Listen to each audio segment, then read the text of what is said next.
God said to Jacob, "Arise, go up to Bethel and dwell there. Make an altar there to the God who appeared to you when you fled from your brother Esau." So Jacob said to his household and to all who were with him, "Put away the foreign gods that are among you and purify yourselves and change your garments. Then let us arise and go up to Bethel, so that I may make there an altar to the God who answers me in the day of my distress and has been with me wherever I have gone." So they gave to Jacob all the foreign gods that they had, and the rings that were in their ears. Jacob hid them under the terebinth tree that was near Shechem. And as they journeyed, a terror from God fell upon the cities that were around them, so that they did not pursue the sons of Jacob. And Jacob came to Luz, that is Bethel, which is in the land of Canaan, he and all the people who were with him. And there he built an altar and called the place El Bethel, because their God had revealed himself to him when he fled from his brother. And Deborah, Rebekah's nurse, died, and she was buried under an oak below Bethel. So he called its name Alambakuth. God appeared to Jacob again, when he came from Paddan Aram, and blessed him. And God said to him, "Your name is Jacob.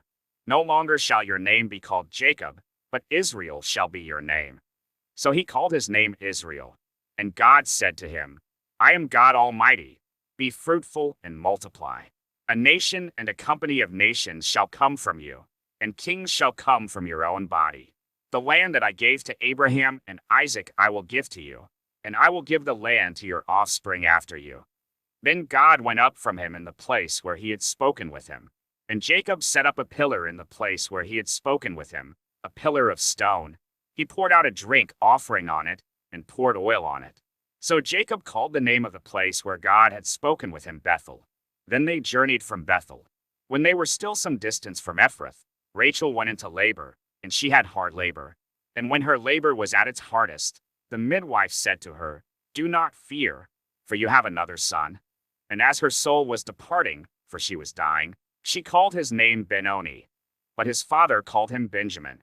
So Rachel died, and she was buried on the way to Ephrath, that is, Bethlehem. And Jacob set up a pillar over her tomb. It is the pillar of Rachel's tomb, which is there to this day. Israel journeyed on and pitched his tent beyond the tower of Eder. While Israel lived in that land, Reuben went and lay with Bilhah, his father's concubine, and Israel heard of it. Now the sons of Jacob were 12. The sons of Leah: Reuben, Jacob's firstborn, Simeon, Levi, Judah, Issachar, and Zebulun. The sons of Rachel: Joseph and Benjamin. The sons of Bilhah, Rachel's servant, Dan and Naphtali. The sons of Zilpah, Leah's servant, Gad and Asher. These were the sons of Jacob, who were born to him in Paddan Aram. And Jacob came to his father Isaac at Mamre, or Kiriatharba, that is, Hebron, where Abraham and Isaac had sojourned. Now the days of Isaac were 180 years. And Isaac breathed his last, and he died and was gathered to his people, old and full of days. And his sons Esau and Jacob buried him.